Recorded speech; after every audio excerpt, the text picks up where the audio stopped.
আপনি কি জানেন আপনার সবচেয়ে বড় শত্রুকে? না, সেটা শয়তান নয়, অন্য কোনো মানুষও নয়। আপনার সবচেয়ে বড় শত্রু হল আপনার ওই মিথ্যে আমি বোধ। আপনি যাকে নিজের নাম, পরিচয় বা শরীর বলে আঁকড়ে ধরে আছেন, তা কি আসলেই আপনি, নাকি এক মহাজাগতিক মায়া? আমরা সারা জীবন এক বাইরের ঈশ্বর খুঁজেছি, যিনি আকাশে বসে আমাদের বিচার করছেন। কিন্তু যদি বলি আপনার বাইরে কোনো ঈশ্বর নেই, যদি বলি প্রচলিত দ্বৈতবাদ আপনাকে এক অদৃশ্য খাঁচায় বন্দী করে রেখেছে, যেখানে আপনি কেবল সওয়াবের লোভে আর আজাবের ভয়ে কুঁকড়ে আছেন, কেন ঈশ্বর আপনার প্রার্থনা শোনেন না? কেন আপনার কল্পনার জান্নাত আদতে এক বিলাসবহুল জেলখানা? আর কেনই বা ইবলিশের আসলে কোনো দোষ নেই? আজকের এই আলোচনা কোনো রূপকথা নয়, বরং অখণ্ড সত্যের ব্যবচ্ছেদ। জানব কেন আপনি সৃষ্টির উৎস, আর কেন আপনার প্রতিটি চোখের জল আসলে স্রষ্টারই নিজস্ব আস্বাদন। আজকের এই আলোচনা আপনার হৃৎপিণ্ডকে নাড়িয়ে দেবে এবং আপনার আজন্ম লালিত বিশ্বাসের ভিত কাঁপিয়ে দেবে। আপনি কি নিজেকে চেনার সেই পরম মুক্তি পেতে তৈরি, নাকি আজও সেই অবুঝ শিশু বা পশুর মতো মিথ্যে অহংকারের আধারে ডুবে থাকতে চান? চলুন প্রবেশ করি সেই অখণ্ড নির্মল আমির জগতে। প্রিয় শ্রোতা, আমাদের এই মহাবিশ্ব এবং এর প্রতিটি ক্ষুদ্রাতি ক্ষুদ্র কণা কোনো বিচ্ছিন্ন সত্তা নয়। আমরা যখন আমাদের চোখের গঠন বা হৃৎপিণ্ডের স্পন্দন নিয়ে ভাবি, তখন একে কেবল একটি জৈবিক যন্ত্র হিসেবে দেখা ভুল। আসলে এই প্রতিটি জটিলতা ও সুশৃঙ্খল বিন্যাস সেই পরম সত্তারই এক দৃশ্যমান রূপ। সৃষ্টি এবং স্রষ্টাকে দুটি আলাদা সত্তা হিসেবে ভাবলে সত্য আড়াল হয়ে যায়। পবিত্র কোরআনে বলা হয়েছে, পূর্ব ও পশ্চিম আল্লাহরই, অতএব তোমরা যেদিকেই মুখ ফেরাও না কেন, সেদিকেই আল্লাহর সত্তা বিদ্যমান। সূরা আল বাকারা, আয়াত ১১৫। অর্থাৎ এই মহাবিশ্বের সর্বত্র তিনি নিজেকেই প্রকাশ করছেন। এই যে জটিল চোখ দিয়ে আমরা দেখছি, তা আসলে তারই দর্শনের এক মাধ্যম।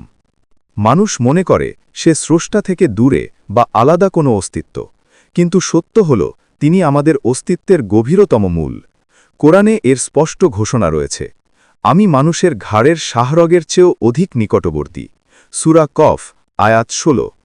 এই নৈকট্য কেবল ভৌগোলিক নয়, বরং অস্তিত্বগত। সৃষ্টির মাঝে যা কিছু আকাঙ্ক্ষা, যা কিছু কর্ম পরিলক্ষিত হয়, তা মূলত সেই এক সত্তারই ইচ্ছার প্রতিফলন। স্রষ্টা যখন কোনো কিছু হতে চান, তখন তিনি সৃষ্টির আকার ধারণ করে তা প্রকাশ করেন। আমাদের অস্তিত্ব কোনো অর্জন নয়, বরং এটি তার পক্ষ থেকে এক নিরন্তর উপহার। মহাবিশ্বের সৃষ্টির পেছনে কোনো আদি কারণ খুঁজতে গেলে আমরা অনেক সময় দিশেহারা হয়ে পড়ি, কিন্তু কোরআনের দৃষ্টিতে তিনিই আদি এবং তিনিই অন্ত। ঈর্ষাদ হয়েছে, তিনিই আদি, তিনিই অন্ত, তিনিই প্রকাশ্য এবং তিনিই গোপন, আর তিনি সর্ববিষয়ে সম্যক পরিজ্ঞাত। সূরা আল হাদিদ, আয়াত ৩। এই আয়াতের গভীরতা বুঝলে আমরা দেখি যে সৃষ্টির প্রতিটি ধাপে তিনিই প্রকাশিত। যা কিছু ঘটছে তা তারই অমোঘ নিয়মে এবং ইচ্ছায় সম্পন্ন হচ্ছে। মানুষের চাওয়া পাওয়া বা জগতের উত্থান পতন সবই তার একক ইচ্ছার লীলা। সৃষ্টির প্রতিটি অণুতে স্রষ্টা নিজেই স্পন্দিত হচ্ছেন। আমরা যখন কোনো সুন্দর ফুল দেখি বা বিশাল আকাশের দিকে তাকাই, তখন আমরা আসলে তারই রূপের তেজ প্রত্যক্ষ করি। তিনি নিজেকে আড়াল করেননি, বরং সৃষ্টির পোশাক পরে আমাদের সামনে হাজির হয়েছেন। মানুষের চিন্তা ও চেতনাও তারই দান, যার মাধ্যমে তিনি নিজেকেই নিজে চিনছেন। অস্তিত্বের এই রাজত্বে যা কিছু হচ্ছে তা হওয়ারই ছিল, কারণ তার ইচ্ছার বাইরে কোনো ধূলিকণাও নড়তে পারে না। এই পরম সত্যকে গ্রহণ করাই হল সৃষ্টির সার্থকতা। আপনার প্রতিটি নিঃশ্বাস এবং প্রতিটি ভাবনা সেই অসীম সত্তারই অংশ। আমরা কেবল তার প্রকাশের একটি মাধ্যম মাত্র। আমরা সচরাচর মনে করি আমাদের একটি স্বতন্ত্র স্বাধীন ইচ্ছা আছে এবং আমরা যা খুশি করতে পারি। কিন্তু যখন আমরা গভীর সত্যের মুখোমুখি হই, তখন দেখা যায় আমাদের প্রতিটি ইচ্ছা এবং আকাঙ্ক্ষা আসলে সেই পরম সত্তারই বহিঃপ্রকাশ। আপনার অন্তরে যখন কোনো ভালো লাগা বা পাওয়ার তীব্র বাসনা জাগে, তখন জানবেন তা কেবল আপনার ব্যক্তিগত বিষয় নয়, বরং তা স্রষ্টারই অভিপ্রায়, যা আপনার মাধ্যমে ব্যক্ত হচ্ছে। পবিত্র কোরআনে এর স্পষ্ট ঘোষণা রয়েছে, আর তোমরা ইচ্ছা করতে পারো না, যদি না জগতের অধিপতি আল্লাহ ইচ্ছা করেন। সূরা আত-তাকবীর আয়াত ২৯। অর্থাৎ অস্তিত্বের এই বিশাল নাট্যমঞ্চে প্রতিটি আকাঙ্ক্ষা এবং প্রতিটি সংকল্প মূলত তারই ইচ্ছারই এক একটি ঢেউ। আমরা জীবনের পথে অনেক সময় সফলতায় আনন্দিত হই আর ব্যর্থতায় মুষড়ে পড়ি, কিন্তু সত্যের দৃষ্টিতে যা হচ্ছে তাই হওয়ার ছিল এবং যা ঘটছে তাই ঘটছে।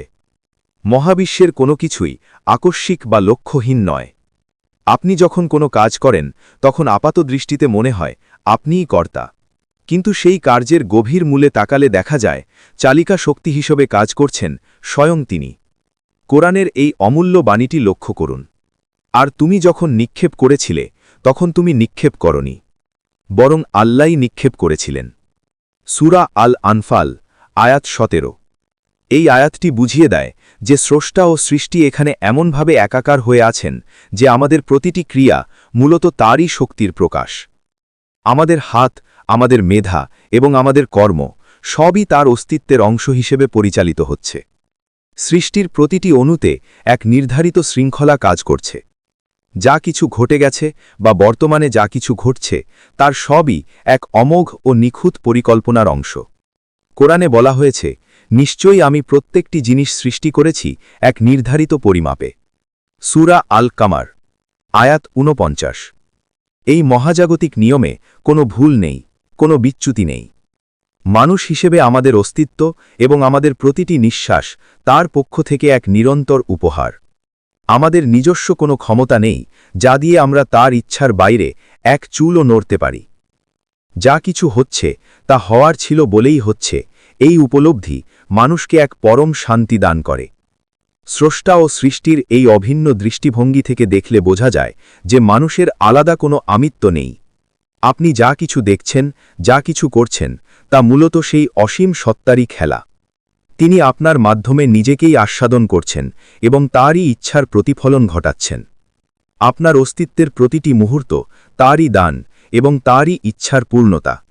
এই উপহারকে স্বীকার করে নিয়ে তারই মাঝে বিলীন হওয়াই জীবনের সার্থকতা।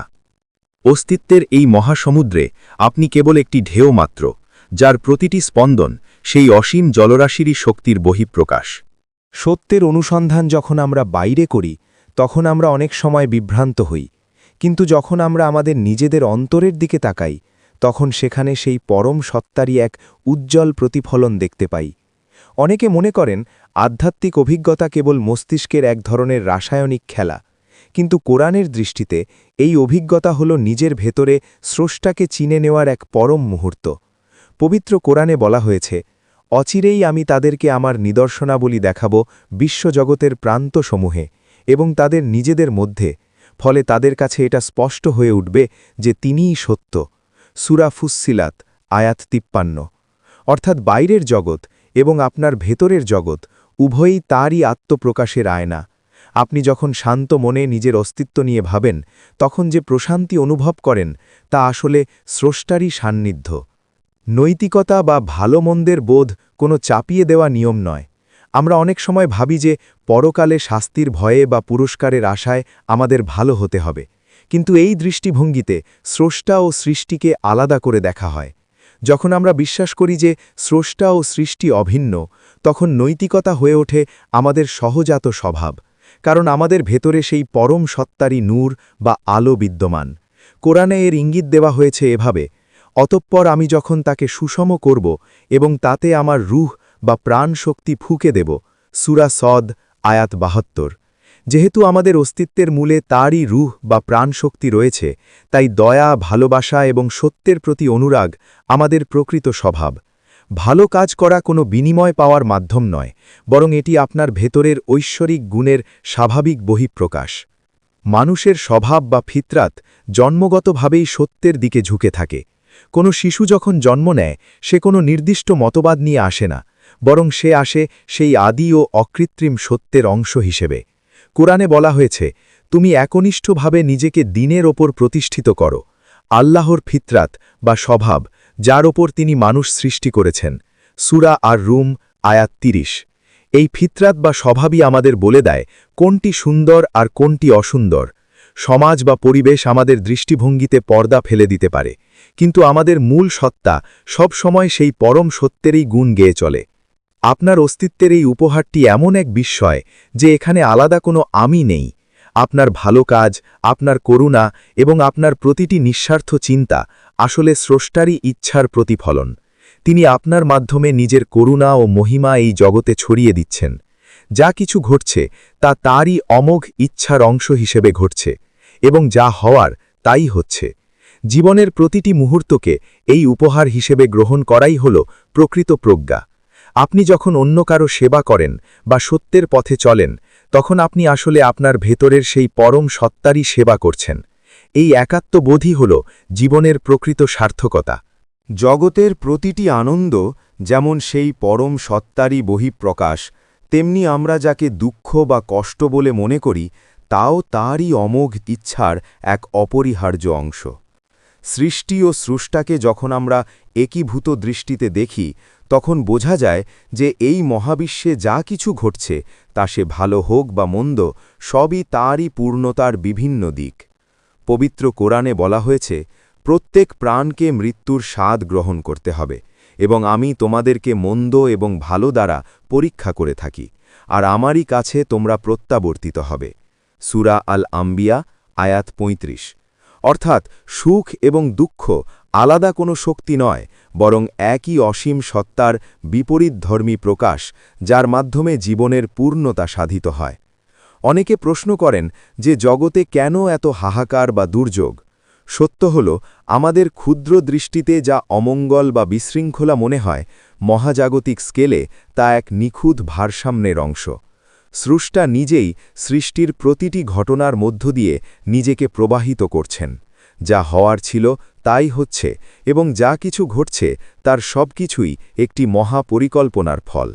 কোরআনে এর স্পষ্ট উল্লেখ রয়েছে, পৃথিবীতে অথবা ব্যক্তিগতভাবে তোমাদের ওপর এমন কোনো বিপর্যয় আসে না যা আমি সংঘটিত করার আগেই কিতাবে লিপিবদ্ধ করিনি। সূরা আল হাদিদ, আয়াত ২২। এই আয়াতটি আমাদের মনে করিয়ে দেয় যে মানুষের অস্তিত্বের প্রতিটি সংগ্রাম এবং প্রতিটি কষ্টের মুহূর্ত মূলত সেই পরম ইচ্ছারই প্রতিফলন যা আগে থেকেই নির্ধারিত।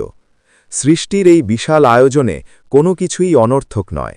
মানুষ হিসেবে আমাদের অস্তিত্ব তার পক্ষ থেকে এমন এক উপহার যা কেবল সুখে নয়, কষ্টের মাঝ দিয়েও বিকশিত হয়। আমরা যখন প্রতিকূলতার মুখোমুখি হই, তখন আসলে আমাদের ভেতরের সেই সুপ্ত ঐশ্বরিক শক্তি প্রকাশিত হওয়ার সুযোগ পায়। কোরআন আমাদের অভয় দিয়ে বলে, অবশ্যই কষ্টের সাথেই স্বস্তি রয়েছে। সূরা আল ইনশিরাহ, আয়াত ৫। এই স্বস্তি অন্য কোথাও থেকে আসে না, বরং আপনার নিজের অস্তিত্বের গভীরেই স্রষ্টা সেই শান্তি লুকিয়ে রেখেছেন। স্রষ্টা যখন সৃষ্টির মাঝে নিজেকে প্রকাশিত করেন, তখন তিনি কেবল সৌন্দর্যের মাঝেই থাকেন না, বরং ধ্বংস ও সৃজনের এই নিরন্তর খেলায় তিনি সব কিছুর সাথেই ওতপ্রোতভাবে জড়িয়ে থাকেন। জগতের প্রতিটি ঢেউ যেমন সমুদ্রেরই অংশ, তেমনি প্রতিটি বিপর্যয় এবং প্রতিটি সাফল্য সেই অসীম সত্তারই লীলা। আপনার জীবনের কোনো ঘটনাই তার ইচ্ছার বাইরে নয়। যা কিছু আপনার কাছে পৌঁছনোর ছিল তা কখনোই আপনাকে এড়িয়ে যেত না। এই পরম সত্যকে গ্রহণ করার মাধ্যমেই মানুষের অস্তিত্ব সার্থকতা পায়। স্রষ্টার ইচ্ছা পূর্ণ হচ্ছে, এবং আমরা কেবল তার সেই ইচ্ছার সাক্ষী হয়ে এই উপহার স্বরূপ জীবন অতিবাহিত করছি। মহাবিশ্বের এই অসীম বিস্তার এবং এর প্রতিটি প্রাণের স্পন্দন যখন আমরা গভীরভাবে পর্যবেক্ষণ করি, তখন আমরা এক মহাসত্যের মুখোমুখি হই। আর তা হল, আমাদের এই ক্ষুদ্র অস্তিত্বের প্রতিটি মুহূর্তই আসলে এক পরম উপহার। আমরা নিজেদের আলাদা কোনো সত্তা বলে মনে করলেও সত্য হল, আমরা সেই অসীম সমুদ্রের এক একটি জলবিন্দু মাত্র। পবিত্র কোরআনে এই নশ্বরতা ও শাশ্বত সত্যের ঘোষণা দেওয়া হয়েছে এভাবে, ভূপৃষ্ঠে যা কিছু আছে সবই নশ্বর, কেবল মহিমাময় ও মহানুভব তোমার রবের সত্তাই অবিনশ্বর। সূরা আর রহমান, আয়াত ২৬-২৭। এই আয়াত আমাদের বুঝিয়ে দেয় যে এই নশ্বর জগতের প্রতিটি রূপ ও বর্ণের আড়ালে মূলত সেই চিরস্থায়ী সত্তারই প্রকাশ ঘটছে। সৃষ্টির এই বিলীন হওয়ার প্রক্রিয়া এবং পুনর্জাগরণ সবই তার অস্তিত্বের এক নিরন্তর লীলা। আপনি যখন ভাবেন যে আপনি একা বা আপনার কোনো বিপদ আপনাকে ঘিরে ধরেছে, তখন মনে রাখবেন, স্রষ্টা ও সৃষ্টি কখনো আলাদা নয়। তিনি তার সৃষ্টির মাঝেই ওতপ্রোতভাবে মিশে আছেন। কোরআনে বলা হয়েছে, তোমরা যেখানেই থাকো না কেন তিনি তোমাদের সাথেই আছেন। সূরা আল হাদিদ আয়াত ৪। এই সাথে থাকা কেবল পাশাপাশি থাকা নয়, বরং এটি অস্তিত্বের এমন এক গভীর বন্ধন যা ছিন্ন করা অসম্ভব। আপনার প্রতিটি চিন্তা, প্রতিটি ইচ্ছা এবং প্রতিটি নিঃশ্বাস তারই দান। আপনি নিজের জন্য যা ইচ্ছা করেন তা মূলত তারই ইচ্ছা যা আপনার মাধ্যমে পূর্ণতা পাচ্ছে। জগতে যা কিছু ঘটছে এবং যা হওয়ার তাই হচ্ছে, এই উপলব্ধির মধ্যেই পরম মুক্তি নিহিত।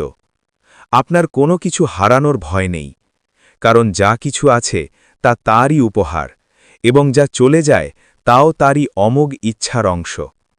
সৃষ্টির এই বিশাল আয়োজনে মানুষের অস্তিত্ব হল তার দয়া ও করুণার এক মূর্ত প্রতীক।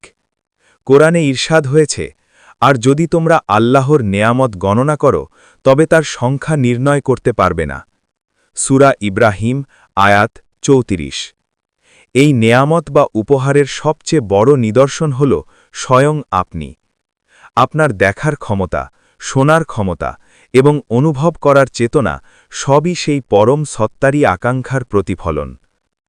আমাদের এই আলোচনার শেষ প্রান্তে এসে আমরা এক মহাসত্যের আঙিনায় দাঁড়িয়েছি। সৃষ্টি আর স্রষ্টাকে আলাদা করে দেখার যে পর্দা আমাদের চোখে ছিল তা ছিন্ন হওয়ার সময় এসেছে। যখন আমরা বুঝতে পারি যে আমাদের অস্তিত্ব, আমাদের চিন্তা এবং আমাদের প্রতিটি কাজ আসলে সেই পরম সত্তারই এক নিরন্তর প্রবাহ, তখন আর কোনো সংশয় অবশিষ্ট থাকে না। পবিত্র কোরআনে এই পরম সত্যের ঘোষণা দেওয়া হয়েছে এভাবে, বলুন, নিশ্চয়ই আমার সালাত, আমার কোরবানি, আমার জীবন ও আমার মরণ জগৎসমূহের প্রতিপালক আল্লাহরই জন্য। সূরা আল আনাম আয়াত ১৬২। এই আয়াতের গভীর অর্থ হল মানুষের নিজস্ব কোনো মালিকানা নেই। আমাদের পুরো অস্তিত্বই তার ইচ্ছার এক পবিত্র আমানত বা উপহার। সৃষ্টির প্রতিটি কণা থেকে শুরু করে বিশাল গ্যালাক্সি পর্যন্ত যা কিছু দৃশ্যমান তা মূলত সেই অদৃশ্য সত্তারই দৃশ্যমান রূপ। আমরা যখন নিজেদের কর্তা মনে করি তখনই আমরা সত্য থেকে দূরে সরে যাই, কিন্তু যখন আমরা উপলব্ধি করি যে স্রষ্টা নিজেই সৃষ্টির প্রতিটি আকাঙ্ক্ষার আড়ালে বিদ্যমান, তখন আমাদের আর কোনো অস্থিরতা থাকে না। যা হওয়ার তাই হচ্ছে, এবং যা কিছু ঘটছে তারই অমোঘ পরিকল্পনার অংশ। কোরআনে বলা হয়েছে, আল্লাহর হুকুম ছাড়া কোনো বিপদই আপতিত হয় না, আর যে আল্লাহর প্রতি ঈমান আনে তিনি তার অন্তরকে হেদায়ত দান করেন। সূরা আত-তাগাবুন আয়াত ১১। এই হেদায়ত বা সঠিক পথ হল এটি, জেগে ওঠা এবং জানা যে আপনি সেই অসীম সমুদ্রের একটি অবিচ্ছেদ্য ঢেউ মাত্র। মানুষের অস্তিত্ব মূলত এক মহাজাগতিক উপহার। আপনার মাধ্যমে স্রষ্টা নিজেই নিজেকে দেখছেন, শুনছেন এবং অনুভব করছেন। আপনি যখন অন্যকে ভালোবাসেন তখন আসলে স্রষ্টা তার সৃষ্টির মাধ্যমে নিজেরই ভালোবাসার গুণটি প্রকাশ করেন। কোরআনে বলা হয়েছে, তিনিই তোমাদেরকে সৃষ্টি করেছেন এবং তোমাদের জন্য কান, চোখ ও অন্তঃকরণ দিয়েছেন। তোমরা খুব সামান্যই কৃতজ্ঞতা প্রকাশ করো। সূরা আল মুলক আয়াত ২৩। এই কৃতজ্ঞতা কেবল মুখে বলা নয়, বরং নিজের অস্তিত্বের প্রতিটি স্পন্দনে স্রষ্টাকে অনুভব করাই হল প্রকৃত কৃতজ্ঞতা। পরিশেষে সৃষ্টির এই বৈচিত্র্যের মাঝে সেই এক সত্তাকে খুঁজে পাওয়া এবং তারই ইচ্ছার কাছে নিজেকে সমর্পণ করাই জীবনের সার্থকতা। আপনার আলাদা কোনো আমিত্ব নেই, যা কিছু আছে তা কেবল তারই নূর বা আলো। মহাবিশ্বের এই মহানাটকে আপনি কেবল একটি চরিত্র নন, বরং আপনি সেই অসীম রচয়িতারই এক জীবন্ত প্রকাশ। যা হওয়ার ছিল তাই হয়েছে, এবং যা হচ্ছে তারই ইচ্ছার পূর্ণতা। এই পরম সত্যকে আলিঙ্গন করে শান্তিতে থাকাই হল প্রকৃত মুক্তি। আপনার অস্তিত্ব সেই পরম সত্তারই এক মহিমান্বিত উপহার। এই সত্য হৃদয়ে ধারণ করে পথ চলাই হল জীবনের চরম ও পরম প্রাপ্তি।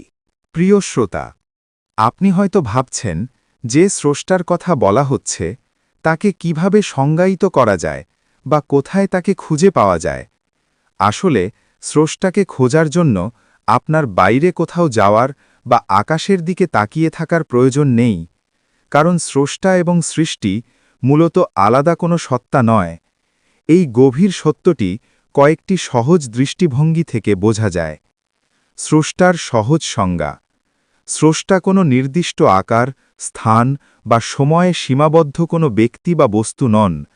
তিনি হলেন খোদ অস্তিত্ব। যা কিছু আছে, যা কিছু ছিল এবং যা কিছু হবে, সব কিছুর মূল সত্তাই হলেন তিনি। শূন্যতা থেকে শুরু করে বস্তুজগতের পূর্ণতা পর্যন্ত যা কিছু আপনার অনুভবে আসে, তা সবই সেই এক অসীম শক্তির ভিন্ন ভিন্ন রূপ। স্রষ্টাকে কোনো শব্দের ফ্রেমে সংজ্ঞায়িত করা মানে অসীমকে সীমানায় বাঁধার চেষ্টা করা। বরং তিনি যে এই গোটা মহাবিশ্বের একমাত্র ভিত্তি, তা উপলব্ধি করাই হল তাকে জানার প্রথম ধাপ। সাগর ও ঢেউয়ের দৃষ্টিভঙ্গি। সৃষ্টি ও স্রষ্টার একত্ব বুঝতে একটি বিশাল মহাসমুদ্রের কথা ভাবুন। সমুদ্রে প্রতিনিয়ত অসংখ্য ঢেউ ওঠে, আবার তা ভেঙে পড়ে। আপনি যদি একটি ঢেউকে আলাদা করে দেখেন, মনে হতে পারে তার একটি নিজস্ব আকার ও জীবন আছে। কিন্তু ঢেউটি আসলে কি? তা তো কেবল সমুদ্রেরই জল। সমুদ্র ছাড়া ঢেউয়ের নিজস্ব কোনো অস্তিত্ব নেই। ঠিক তেমনি এই মহাবিশ্বের প্রতিটি মানুষ, প্রাণী বা গ্রহ নক্ষত্র হল সেই অসীম স্রষ্টারূপী সমুদ্রের এক একটি ঢেউ। ঢেউ যখন মিলিয়ে যায়, তা সমুদ্রেই ফিরে যায়। আপনি আলাদা কেউ নন, আপনি সেই অসীম সমুদ্রেরই এক স্পন্দন মাত্র। আলো ও আয়নার দৃষ্টিভঙ্গি। আরেকটি দিক থেকে ভাবুন, একটি বিশাল আলো যখন হাজারো রঙিন আয়নার ওপর পড়ে, তখন প্রতিটি আয়নায় সেই আলোর ভিন্ন ভিন্ন প্রতিফলন তৈরি হয়। কোনো আয়নায় লাল, কোনোটিতে নীল বা হলুদ আলো দেখা যায়। মনে হতে পারে আয়নাগুলো প্রত্যেকেই আলাদা আলোর উৎস, কিন্তু সবগুলোর মূল উৎস ওই একটি আলো। মহাবিশ্বের প্রতিটি সৃষ্টি হল সেই এক পরম সত্তার প্রতিচ্ছবি। আপনার ভেতর দিয়ে তিনিই দেখছেন, আপনার ভেতর দিয়ে তিনিই শুনছেন এবং অনুভব করছেন। আপনি কেবল সেই অসীম আলোর একটি আয়না। কিভাবে তাকে খুঁজে পাবেন ও অনুভব করবেন? তাকে খোঁজার সবচেয়ে সহজ উপায় হল নিজের ভেতরের নীরবতায় প্রবেশ করা। আপনি যখন কোনো সুন্দর দৃশ্য দেখে মুগ্ধ হন, তখন আপনার ভেতরের যে সত্তাটি আনন্দ অনুভব করে, সেটিই তার উপস্থিতি। আপনার হৃদয়ের প্রতিটি স্পন্দন, আপনার শ্বাস-প্রশ্বাস, আপনার প্রতিটি চিন্তা, সবই তার অস্তিত্বের জীবন্ত প্রমাণ। তাকে অনুভব করতে হলে নিজের আলাদা আমি বা অহংকারকে সরিয়ে রাখতে হবে। যখন আপনি বুঝতে পারবেন যে এই মহাবিশ্বে আলাদা কোনো আমি নেই, কেবল তিনিই আছেন এবং তিনি প্রতিটি সৃষ্টির মাঝে নিজেকে প্রকাশ করছেন, তখনই আপনি তাকে পুরোপুরি অনুভব করতে পারবেন। আপনার চোখ দিয়ে মূলত তিনিই এই জগৎকে দেখছেন। যা কিছু ঘটছে তা তারই ইচ্ছার অমোঘ প্রকাশ। আপনার অস্তিত্বই হল তার সবচেয়ে বড় প্রমাণ। জীবনের প্রতিটি অনুভূতি এবং অভিজ্ঞতা আসলে সেই এক পরম সত্তারই নিজস্ব আস্বাদন। পৃথিবীতে আমরা যাকে সুখ বলি এবং যাকে দুঃখ বলে কান্না করি, তার সবটাই সেই অসীম স্রষ্টারই অনুভূতি। তিনি কেবল সুখের উৎস নন, তিনি দুঃখেরও উৎস। যখন আপনার জীবনে চরম আনন্দ আসে, তখন মূলত তিনিই আপনার ভেতর দিয়ে সেই আনন্দকে উপভোগ করেন।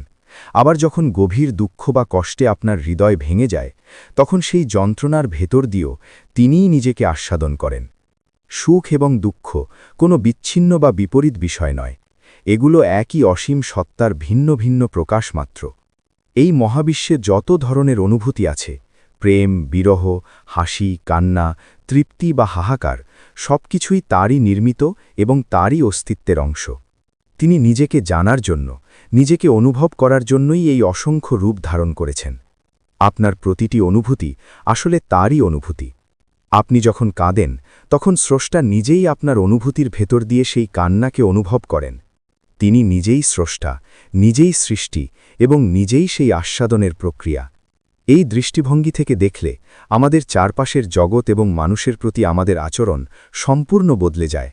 আপনি যখন রাস্তার কোনো ক্ষুধার্ত মানুষকে খাবার দেন বা কোনো অসহায় মানুষকে বিপদে সাহায্য করেন, তখন আপনি আসলে বাইরের বা আলাদা কাউকে সাহায্য করছেন না, আপনি স্বয়ং স্রষ্টাকেই সাহায্য করছেন। কারণ সেই ক্ষুধার্ত বা অসহায় মানুষটির অস্তিত্বের গভীরে তিনিই বিরাজমান। আপনার হাত দিয়ে যিনি সাহায্য করছেন এবং যার হাত দিয়ে তিনি সেই সাহায্য গ্রহণ করছেন, উভয়েই মূলত তিনি। একইভাবে যখন কেউ আপনাকে ভালোবাসে, আপনাকে সম্মান করে বা আপনার মুখে হাসি ফোটায়, তখন জেনে রাখুন সেই মানুষটির ভেতর দিয়ে স্রষ্টা নিজেই আপনাকে খুশি করছেন। এখানে দাতা এবং গ্রহীতা বলে আলাদা কেউ নেই, সবটাই তার এক অবিভাজ্য লীলা। কেউ আপনাকে আঘাত করলেও সেই আঘাতের পেছনের চালিকা শক্তি তিনিই, আবার কেউ মলম লাগিয়ে দিলেও সেই সেবাকারী তিনিই। এই সত্যটি যখন আপনি গভীরভাবে উপলব্ধি করবেন, তখন আপনার ভেতর থেকে সব ধরনের রাগ, অহংকার বা অভিযোগ চিরতরে মুছে যাবে। আপনি বুঝতে পারবেন যে এই পৃথিবীতে আপনার আপন বা পর বলে আলাদা কেউ নেই। যা কিছু আছে এবং যা কিছু ঘটছে, তা সবই সেই এক পরম সত্তার নিজের সাথে নিজের মিথস্ক্রিয়া। আপনার অস্তিত্ব তারই এক অপূর্ব উপহার, যার মাধ্যমে তিনি প্রতিনিয়ত নিজেকে আস্বাদন করে চলেছেন। প্রিয় শ্রোতা, সৃষ্টির এই পরম সত্য যারা উপলব্ধি করতে পারেন, তারাই প্রকৃত অর্থে মুক্ত। এই মুক্তি কোনো শিকল ভাঙার মুক্তি নয়, বরং এটি মনের গহীনে থাকা আমি এবং আমার নামক মিথ্যে অহংকার থেকে মুক্তি। এই সত্য যারা জানেন না, তারা হয়তো জাগতিক জ্ঞানে অনেক বড় হতে পারেন, কিন্তু আধ্যাত্মিক চেতনায় তারা হয়তো অবুঝ শিশুর মতো অথবা প্রবৃত্তির দাসে পরিণত হওয়া পশুর মতো আচরণ করেন, কারণ তারা এই মহাবিশ্বের মূল চালিকা শক্তিকে চিনতে পারেননি। সত্যের জ্ঞানে মুক্তি ও নির্মল জীবন। যখন একজন মানুষ বুঝতে পারেন যে তার অস্তিত্ব, তার প্রতিটি নিঃশ্বাস এবং তার ভালো মন্দের সবটাই সেই অসীম স্রষ্টারই উপহার, তখন তার জীবন নির্মল হয়ে ওঠে। তার ভেতর থেকে ভয়, হিংসা এবং অস্থিরতা চিরতরে হারিয়ে যায়। তিনি জানেন যে যা ঘটছে তা হওয়ারই ছিল, আর যা তার কাছে পৌঁছাবে না তা কখনোই তার ছিল না। পবিত্র কোরআনে এই মানসিক প্রশান্তি ও সত্যের জ্ঞানের কথা বলা হয়েছে এভাবে: জেনে রেখো, আল্লাহর বন্ধুদের কোনো ভয় নেই এবং তারা চিন্তিতও হবেন না। সূরা ইউনুস, আয়াত ৬২। এই ভয়হীনতা এবং দুশ্চিন্তামুক্ত অবস্থাই হল প্রকৃত মুক্তি। যখন মানুষ জেনে যায় যে দাতা এবং গ্রহীতা মূলত সেই একই সত্তা, তখন সে অন্যের দানে যেমন কৃতজ্ঞ থাকে, তেমনি অন্যের আঘাতেও বিচলিত হয় না, কারণ সে জানে সেই আঘাতের আড়ালেও স্রষ্টা তাকে কোনো গভীর সত্য আস্বাদন করাচ্ছেন। করণীয় ও বর্জনীয় নির্ধারণ। এই জ্ঞানে শিক্ষিত ব্যক্তি খুব সহজেই তার জীবনের করণীয় ও বর্জনীয় ঠিক করে নিতে পারেন। তার কাছে ইবাদত কেবল কপালে সিজদা দেওয়া নয়, বরং সৃষ্টির প্রতিটি সৃষ্টিকে সেবা করা। তিনি জানেন যেহেতু স্রষ্টা ও সৃষ্টি অভিন্ন, তাই কাউকে কষ্ট দেওয়া মানে খোদ স্রষ্টাকেই কষ্ট দেওয়া। তার গুণাবলী তখন আর কৃত্রিম থাকে না। তিনি স্রষ্টার দয়া, ক্ষমা এবং ভালোবাসার গুণে গুণান্বিত হন। কোরআনে ঈর্ষাদ হয়েছে, আল্লাহর রঙে রঙিন হও, আর আল্লাহর রঙের চেয়ে উত্তম রং আর কার হতে পারে? সূরা আল বাকারা, আয়াত ১৩৮। এখানে আল্লাহর রং মানে হল তার গুণাবলী, ক্ষমাশীলতা। যখন মানুষ জেনে স্বীকার করেন, তখন তিনি আর পশু বা অবুঝ শিশুর মতো নিজের ক্ষুদ্র স্বার্থে অন্ধ থাকেন না, বরং তিনি জগতের কল্যাণে নিবেদিত হন, কারণ তিনি সবার মাঝে সেই একই নূর বা আলো দেখতে পান। অজ্ঞতার অন্ধকার ও পশুর ন্যায় আচরণ। যারা এই সত্য থেকে বিমুখ, তারা কেবল নিজেদের প্রবৃত্তির পেছনে ছোটে। তাদের জীবন কেবল খাওয়া দাওয়া আর বংশবিস্তারের মাঝেই সীমাবদ্ধ থাকে। কোরআন তাদের সম্পর্কে অত্যন্ত কড়া ভাষায় বলেছে, তারা পশুর মতো, বরং তারা তার চেয়েও বেশি পথভ্রষ্ট। তারাই হল গাফেল বা উদাসীন। সূরা আল আরাফ, আয়াত ১৭৯। অর্থাৎ এই পরম সত্য না জানা পর্যন্ত মানুষ পূর্ণাঙ্গ মানুষ হয়ে উঠতে পারে না। সত্যের এই জ্ঞানই মানুষকে পশু থেকে মানুষে এবং মানুষ থেকে মহৎ সত্তায় রূপান্তরিত করে। আপনার প্রতিটি কাজ যখন এই উপলব্ধির সাথে মিশে যাবে যে আমি যা করছি তা মূলত তিনি আমার মাধ্যমে করাচ্ছেন, তখন আপনার কর্ম হয়ে উঠবে পবিত্র এবং আপনার জীবন হবে সার্থক। সৃষ্টির প্রতিটি মোড়ে তাকে খুঁজে পাওয়া এবং তারই ইচ্ছায় বিলীন হওয়াই হল এই মহাজাগতিক উপহারের প্রকৃত কৃতজ্ঞতা। সৃষ্টির এই অদ্বৈত বা অভিন্ন দৃষ্টিভঙ্গি থেকে যখন আমরা বিচার বা পরকাল নিয়ে ভাবি, তখন এক গভীর সত্য উন্মোচিত হয়। সাধারণ দৃষ্টিতে বিচার মানে হল একজন শাসক সিংহাসনে বসে রায় দেবেন, কিন্তু সত্যের গভীরে তাকালে দেখা যায় বিচার হল স্রষ্টারূপী এক বিশাল আয়নার সামনে দাঁড়িয়ে নিজের জীবনের প্রতিটি মুহূর্তকে স্বচক্ষে দেখা। আপনি যখন এই পৃথিবীতে কাউকে সাহায্য করেন বা কাউকে আঘাত করেন তখন আপনি আসলে আপনার নিজেরই অন্য এক রূপের সাথে সেই আচরণটি করছেন। পরকাল হল সেই উপলব্ধির পূর্ণতা যেখানে আপনার করা প্রতিটি কাজের আস্বাদন আপনি নিজেই গ্রহণ করবেন। পবিত্র কোরআনে এই নিখুঁত প্রতিচ্ছবির কথা অত্যন্ত স্পষ্টভাবে বলা হয়েছে। সেদিন মানুষ ভিন্ন ভিন্ন দলে নির্গত হবে যাতে তাদেরকে তাদের কৃতকর্ম দেখানো হয়। অতপর কেউ অনুপরিমাণ সৎকর্ম করলে সে তা দেখতে পাবে এবং কেউ অনুপরিমাণ অসৎকর্ম করলে সে তা দেখতে পাবে। সূরা আজ-জিলজাল আয়াত 6-8। এখানে দেখতে পাওয়া মানেই হল সেই কর্মের প্রকৃত স্বাদ অনুভব করা। আপনি যদি এই জীবনে দয়া এবং ভালোবাসার বীজ বপন করেন তবে সেই বিচারের মুহূর্তে আপনি স্রষ্টার সেই দয়াময় গুণের মধ্যেই নিজেকে বিলীন হতে দেখবেন। আর যদি আপনি অহংকার বা ঘৃণার পথে চলেন তবে সেই যন্ত্রণার আস্বাদনও আপনারই হবে। স্রষ্টা কাউকে আলাদা করে শাস্তি দেন না, বরং মানুষের কর্মই তার জন্য জান্নাত বা জাহান্নাম হয়ে ধরা দেয়। সৃষ্টির প্রতিটি কাজ মূলত স্রষ্টারই এক একটি অভিব্যক্তি। যখন আপনি এই সত্যটি জেনে যান তখন আপনার প্রতিটি কাজ এক একটি প্রার্থনায় পরিণত হয়। আপনি জানেন যে আপনার করা প্রতিটি অন্যায় আসলে আপনার নিজেরই অস্তিত্বের অবমাননা। কোরআনে ঈর্ষাদ হয়েছে, যে কেউ সৎপথ অবলম্বন করে সে তো নিজেরই মঙ্গলের জন্য তা করে, আর যে পথভ্রষ্ট হয় সে তো নিজেরই ধ্বংসের জন্য তা করে। সূরা বনী ইসরাইল আয়াত 15। জ্ঞানী ব্যক্তি জানেন যে তার প্রতিটি কাজ মূলত তার নিজেরই ভবিষ্যৎ আয়না তৈরি করছে। স্রষ্টা ও সৃষ্টি যখন অভিন্ন তখন বিচার মানে হল নিজের খাতা নিজে পড়া। স্রষ্টা পরম দয়ালু এবং তিনি চান তার প্রতিটি সৃষ্টি যেন তারই গুণে গুণান্বিত হয় পরম শান্তিতে পৌঁছায়। জান্নাত কোনো ভৌগোলিক স্থান নয়, বরং এটি স্রষ্টার সাথে একাত্ম হওয়ার সেই পরম তৃপ্তির নাম। আর জাহান্নাম হল সেই সত্য থেকে দূরে থাকা এবং অহংকারের আগুনে দগ্ধ হওয়ার নাম। এই উপহারস্বরূপ জীবনে আপনার প্রতিটি কর্মফল আপনারই অপেক্ষায় আছে। আপনি যদি আজ এই সত্য স্বীকার করে নির্মল জীবনযাপন করেন তবে আপনার বিচার হবে আনন্দের এবং আপনার চিরস্থায়ী আবাস হবে সেই অসীম নূর বা আলোর মাঝে। যা হওয়ার তাই হচ্ছে, এই উপলব্ধিতে স্থির থেকে সুন্দর কর্ম করাই হল মানুষের শ্রেষ্ঠত্ব। সৃষ্টির এই পরম সত্যের আঙিনায় দাঁড়িয়ে যখন আমরা মৃত্যুর দিকে তাকাই তখন ভয় নয়, বরং এক গভীর প্রশান্তি আমাদের ঘিরে ধরে। সাধারণ দৃষ্টিতে মৃত্যুকে আমরা অস্তিত্বের শেষ মনে করি, কিন্তু সত্যের আলোক ছটায় মৃত্যু হল কেবল এক অবস্থা থেকে অন্য অবস্থায় রূপান্তর। সাগর থেকে বাষ্প হয়ে মেঘ হওয়া আর সেই মেঘ থেকে বৃষ্টি হয়ে পুনরায় সাগরে মিশে যাওয়ার মতো আমাদের এই জীবনও সেই অসীম স্রষ্টারূপী সমুদ্রের এক একটি পিরিয়ড বা পর্যায় মাত্র। স্রষ্টা যদি অবিনশ্বর হন এবং সৃষ্টি যদি তারই প্রকাশ হয়, তবে সৃষ্টির বিনাশ কোথায়? পবিত্র কোরআনে এই চিরন্তন সত্যের ঘোষণা দেওয়া হয়েছে অত্যন্ত গাম্ভীর্যের সাথে। নিশ্চয়ই আমরা আল্লাহর জন্য এবং নিশ্চয়ই আমরা তাঁরই দিকে প্রত্যাবর্তনকারী। সূরা আল বাকারা আয়াত 156। এই প্রত্যাবর্তন মানে হল উৎসস্থলে ফিরে যাওয়া। আপনি যেখান থেকে এসেছেন সেখানেই ফিরে যাচ্ছেন। আপনার এই দেহ হয়তো মাটিতে মিশে যাবে, কিন্তু আপনার ভেতরের যে প্রাণশক্তি বা রূহ, যা মূলত স্রষ্টারই ফুঁকে দেওয়া অংশ, তা কখনো শেষ হয় না। মৃত্যুর মাধ্যমে আপনি কেবল আপনার সীমাবদ্ধ আমি সত্তা বা ইগো থেকে মুক্ত হয়ে সেই অসীম তিনি সত্তায় বিলীন হয়ে যান।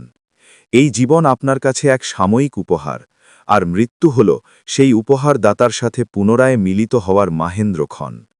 যারা এই সত্য জানে না তারা মৃত্যুকে যমদূত বা বিনাশ মনে করে হাহাকার করে, কিন্তু যারা এই জ্ঞানে শিক্ষিত তারা জানে যে মৃত্যু হল এক পুরাতন জীর্ণ পোশাক ছেড়ে নতুন ও অবিনশ্বর পোশাকে সজ্জিত হওয়া। কোরআনে ঈর্ষাদ হয়েছে, প্রত্যেক প্রাণকে মৃত্যুর স্বাদ গ্রহণ করতে হবে। সূরা আল আম্বিয়া আয়াত 35।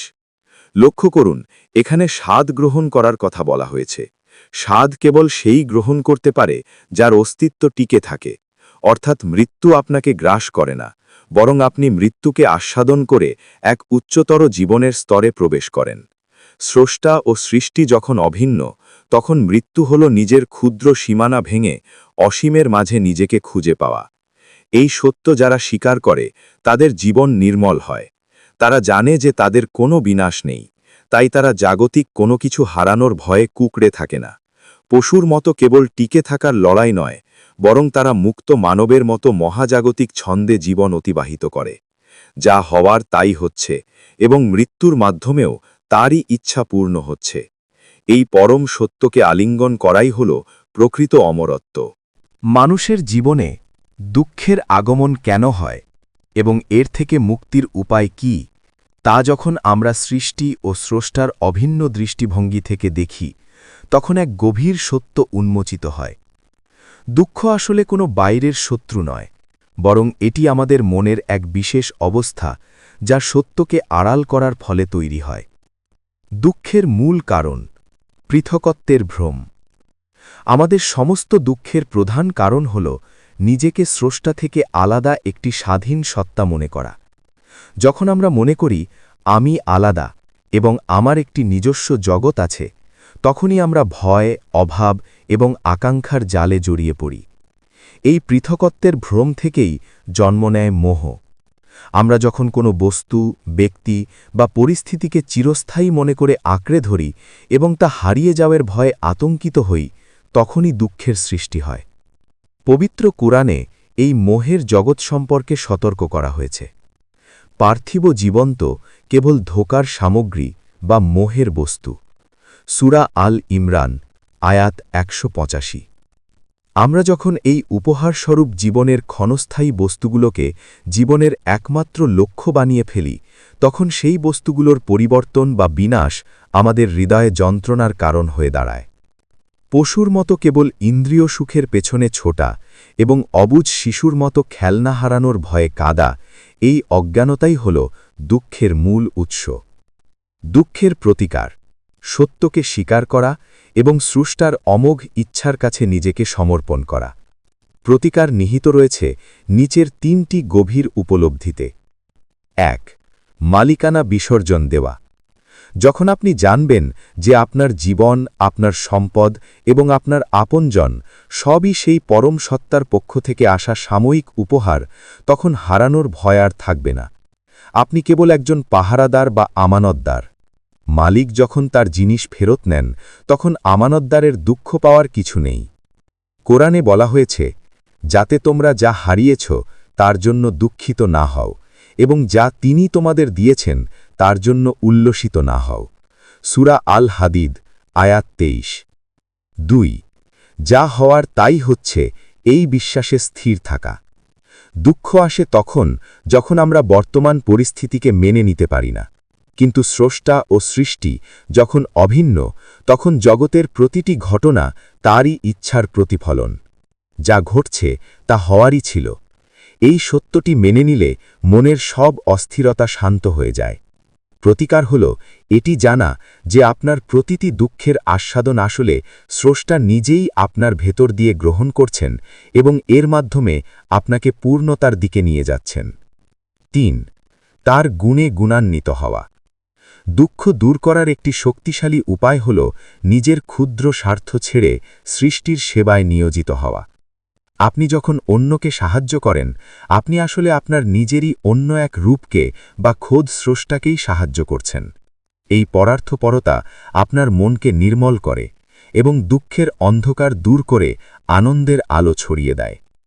প্রিয় শ্রোতা, যারা এই সত্য জানে তারা মুক্ত। তাদের কাছে সুখ ও দুঃখ একই মুদ্রার এপিঠ ওপিঠ। তারা জানে যে স্রষ্টা নিজেই সুখের সাজে আসেন, আবার তিনিই দুঃখের বেশে আমাদের পরীক্ষা করেন। এই জ্ঞানে শিক্ষিত ব্যক্তি জানে তার করণীয় হল ধৈর্য ও কৃতজ্ঞতা। আপনার অস্তিত্বের প্রতিটি স্পন্দনে যখন আপনি তাকে অনুভব করবেন, তখন দেখবেন দুঃখ বলে আলাদা কিছু আর অবশিষ্ট নেই। সবই তারই পরম লীলা ও উপহার। প্রিয় শ্রোতা, আপনি এক পরম এবং অমোঘ সত্যের দুয়ারে কড়া নেড়েছেন। আমরা সারা জীবন যাকে আমি বলে আঁকড়ে ধরি, সেই আমি আসলে কোথায়? একটু গভীরভাবে তলিয়ে দেখলে দেখা যায়, আমরা যাকে আমি মনে করি তা এক মায়া বা নিছক ছলনা মাত্র। আসুন এই আমির ব্যবচ্ছেদ করি এবং দেখি এর আড়ালে কে লুকিয়ে আছেন। আমি কি দেহ, মন নাকি স্মৃতি? একটু ভেবে দেখুন, আপনি যদি আপনার একটি হাত হারান, আপনার আমি বোধ কি কমে যায়? না। আপনি যদি আপনার পা হারান, আপনার ভেতরের সেই অনুভবকারী কি অর্ধেক হয়ে যায়? তাও না। তার মানে এই হাড় মাংসের দেহটি আপনি নন। তাহলে কি আপনি আপনার মন? কিন্তু মন তো প্রতি মুহূর্তে বদলায়। সকালে আপনি খুশি, বিকেলে আপনি বিষণ্ণ। আপনার চিন্তা ও আবেগ মেঘের মতো আসে আর যায়। কিন্তু এই পরিবর্তনগুলো যে সত্তাটি পর্যবেক্ষণ করছে, সেই পর্যবেক্ষক তো বদলায় না। তবে কি আপনি আপনার স্মৃতি? যদি কোনো দুর্ঘটনায় কেউ তার অতীত ভুলে যায়, তার সত্তা কি মুছে যায়? না, সে তখনও অনুভব করে যে সে আছে। তার মানে স্মৃতি, জ্ঞান, বুদ্ধি বা বিচার ক্ষমতা এসবই আপনার ওপর চাপিয়ে দেওয়া একটি আস্তরণ বা পোশাক মাত্র। আপনি এই পোশাকগুলো নন। অপরিবর্তনশীল আমি বা চিরন্তন সাক্ষী। আপনার শৈশবের সেই আমি, কৈশোরের আমি আর আজকের এই পরিণত বয়সের আমির মধ্যে তফাৎ কোথায়? আপনার শরীর বদলেছে, আপনার জ্ঞান বেড়েছে, আপনার মন অনেক চড়াই উতরাই পার করেছে। কিন্তু আপনার ভেতরে এমন এক বোধ বা সাক্ষী আছে যার কোনো পরিবর্তন নেই। এই অপরিবর্তনশীল বোধটুকুই হল প্রকৃত অস্তিত্ব। পবিত্র কোরআনে এই গূঢ় রহস্যের ইঙ্গিত দেওয়া হয়েছে এভাবে: আমি মানুষের ঘাড়ের শাহরগের চেয়েও অধিক নিকটবর্তী। সূরা কাফ, আয়াত ১৬। এই যে নৈকট্য, এটি কোনো দূরবর্তী স্রষ্টার সাথে আপনার সম্পর্ক নয়, বরং এটি আপনার প্রকৃত সত্তা।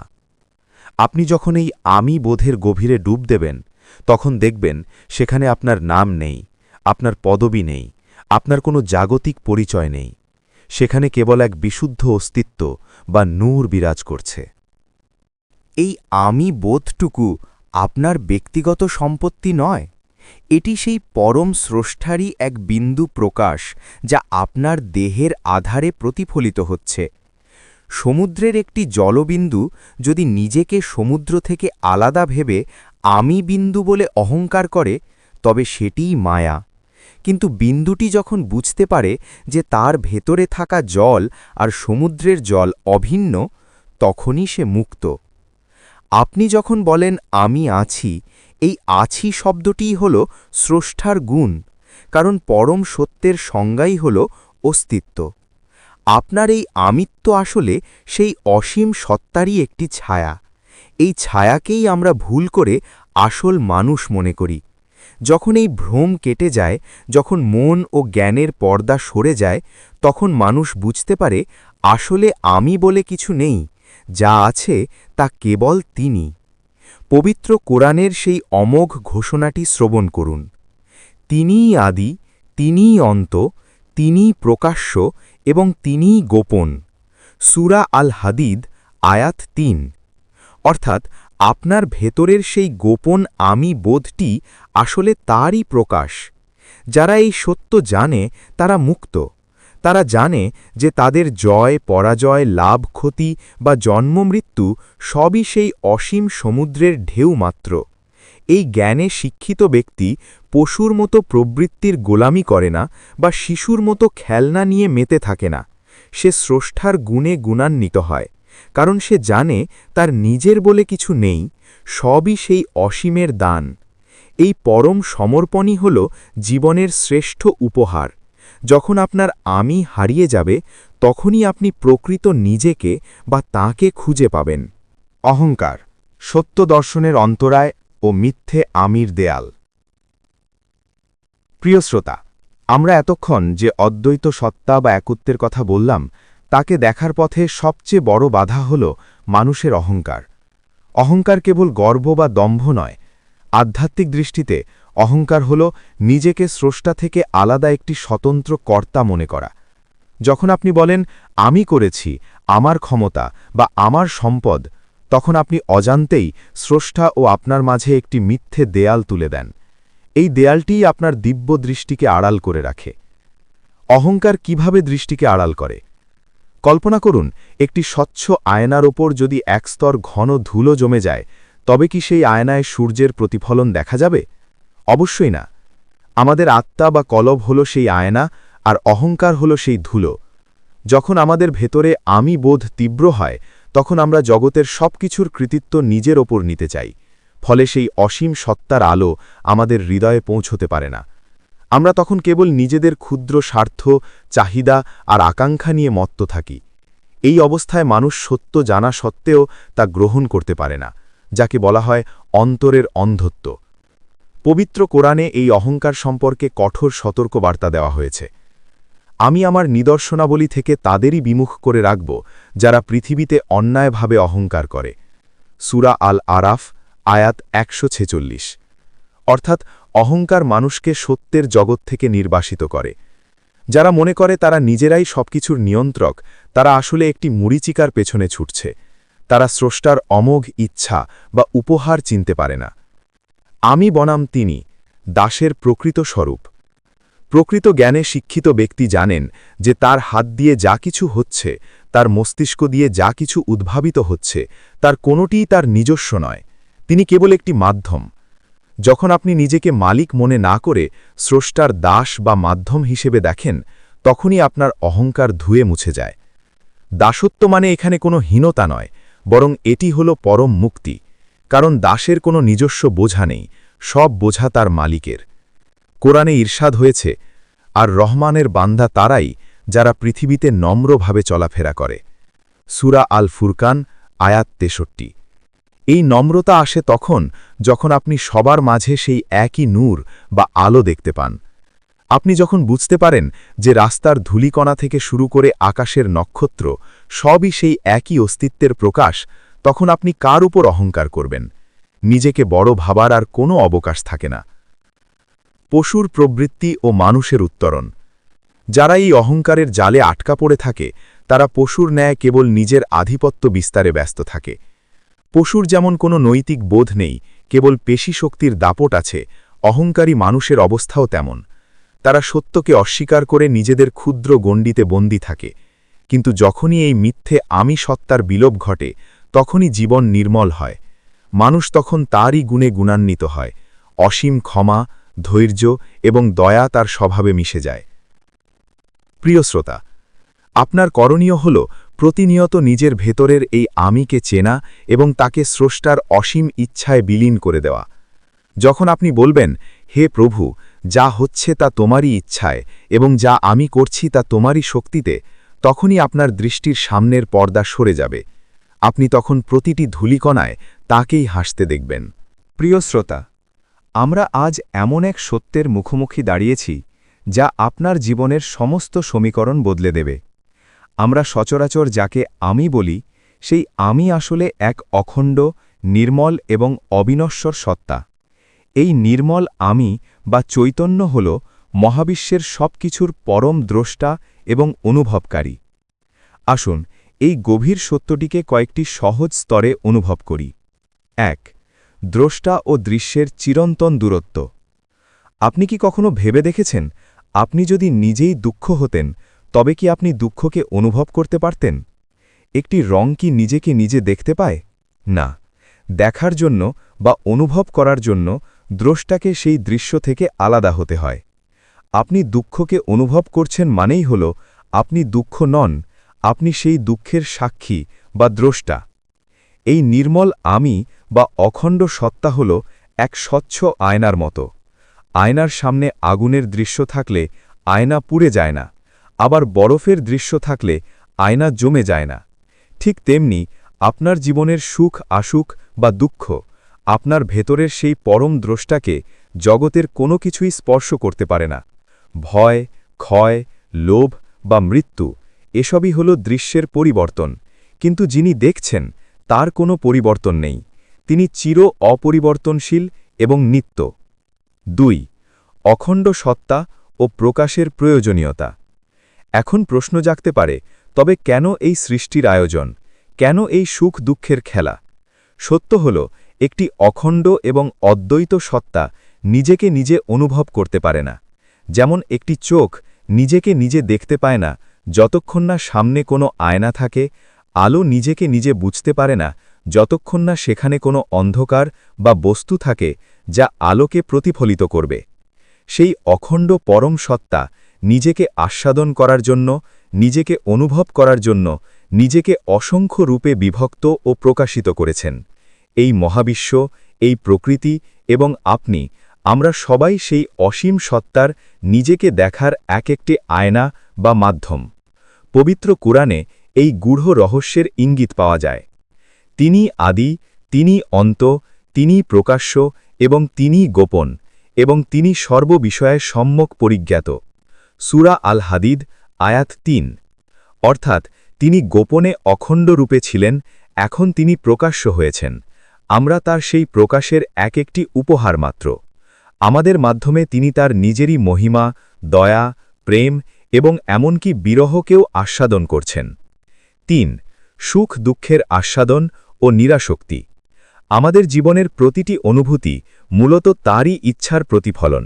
তিনি সুখের রূপে নিজেকে আনন্দ দিচ্ছেন, আবার দুঃখের রূপে নিজের ধৈর্যের গভীরতা মাপছেন।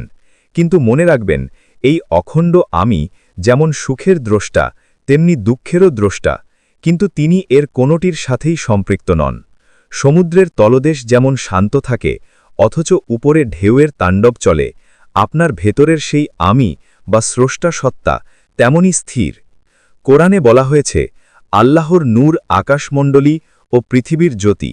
এই নূর বা আলো যখন কোনো স্বচ্ছ কাচের ভেতর দিয়ে যায়, তখন কাচের রঙের কারণে আলোকেও রঙিন মনে হয়, কিন্তু আসলে আলোটি বর্ণহীন ও নির্মল।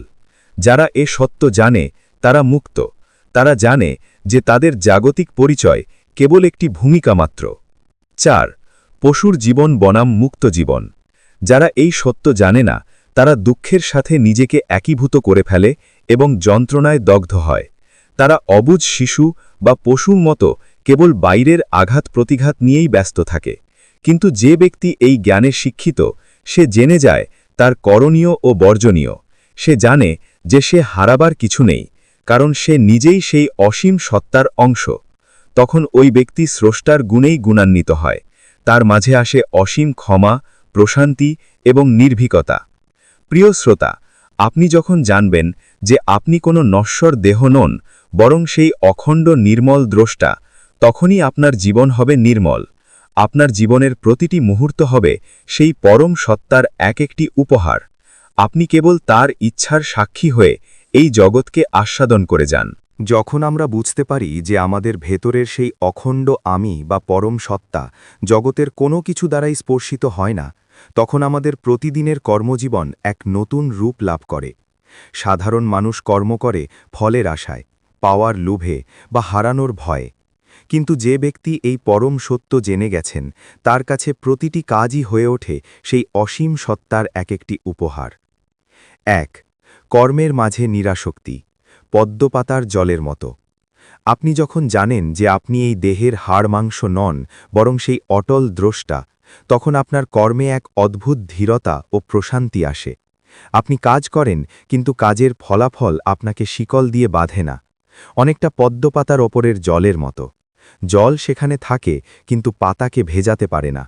আপনি সংসারে থাকবেন, দায়িত্ব পালন করবেন, কিন্তু আপনার অন্তরের সেই নির্মল আমি থাকবে সম্পূর্ণ মুক্ত। পবিত্র কোরআনে এই নির্লিপ্ত কর্মের ইঙ্গিত দেওয়া হয়েছে এভাবে, আর মানুষের জন্য তাই থাকে যা সে চেষ্টা করে।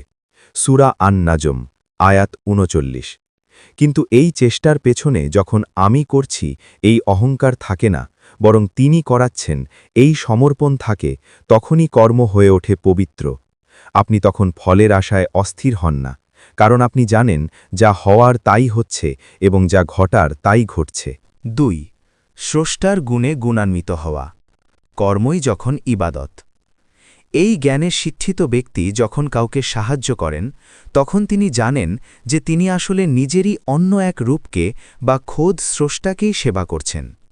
তখন তার দয়া আর কৃত্রিম থাকে না, তা হয়ে ওঠে সহজাত।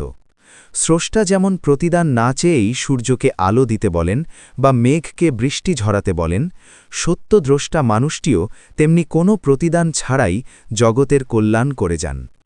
তিনি তখন পশুর মতো নিজের ক্ষুদ্র স্বার্থে অন্ধ থাকেন না, বরং মহৎ প্রাণের ন্যায় সবার মাঝে সেই অখণ্ড সত্তাকে খুঁজে পান। কোরআনে বলা হয়েছে, তোমরা যদি কল্যাণ প্রকাশ করো কিংবা তা গোপন রাখো অথবা দোষ ক্ষমা করো তবে নিশ্চয়ই আল্লাহ পরম ক্ষমাশীল সর্বশক্তিমান। সূরা আন-নিসা আয়াত ১৪৯। এই ক্ষমা এবং উদারতা আপনার ভেতর থেকে তখনই আসবে যখন আপনি জানবেন যে অপরাধী এবং ক্ষমাদানকারী উভয়ের মাঝেই সেই একই অখণ্ড আমি বিরাজমান। ৩. ভয় ও ক্ষয়ের মুক্তি, চিরন্তন নিরাপত্তা। জগতের সবচেয়ে বড় ভয় হল মৃত্যু বা ক্ষতির ভয়।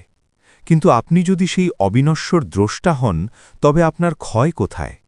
লোহা ক্ষয় হয়, কিন্তু লোহা যে পরমাণু দিয়ে তৈরি তা অবিনশ্বর।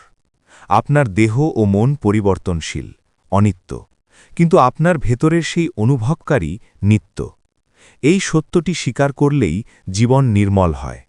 আপনি তখন প্রতিটি মুহূর্তকে উপহার হিসেবে গ্রহণ করেন। আপনার করণীয় ও বর্জনীয় তখন অতি সহজ হয়ে যায়। যা কিছু আপনার সেই নির্মল সত্তাকে আড়াল করে, যেমন মিথ্যা, ঘৃণা, অহংকার, তা আপনি বর্জন করেন। আর যা কিছু সেই একত্বকে প্রকাশ করে, যেমন সত্য, প্রেম, সেবা, তা আপনি গ্রহণ করেন। যবনিকাপাত, সমর্পণের আনন্দ। প্রিয় শ্রোতা, এই জীবন এক বিশাল নাট্যমঞ্চ। এখানে আপনি কেবল একটি চরিত্র নন, আপনি স্বয়ং সেই রচয়িতারই এক জীবন্ত প্রকাশ। আপনার হাসি, আপনার কান্না, সবই সেই অখণ্ড সত্তার নিজেকে অনুভব করার এক একটি মাধ্যম। যখন আপনি এই নাটকটি উপভোগ করতে শিখবেন এবং এর পেছনের মূল সত্তাকে চিনবেন, তখনই আপনি প্রকৃত অর্থে মুক্ত। আপনার অস্তিত্বের এই পরম উপহারকে কৃতজ্ঞতার সাথে স্বীকার করুন। জানুন যে আপনি একা নন, আপনি কখনোই আলাদা ছিলেন না। আপনি সেই অসীম সাগরেরই এক অখণ্ড জলবিন্দু, যার প্রতিটি স্পন্দনে স্রষ্টা নিজেই স্পন্দিত হচ্ছেন। শুনুন হে অমৃতের সন্তান, আজ প্রথাগত ধর্মের ভয় আর পুরস্কারের দেয়াল ভেঙে এক চরম সত্যের মুখোমুখি দাঁড়ান। আমরা সারা জীবন এক বাইরের ঈশ্বর খুঁজেছি, যিনি আকাশে সিংহাসনে বসে আমাদের বিচার করছেন, যিনি আমাদের দুঃখে নিষ্ঠুর নীরবতা পালন করছেন।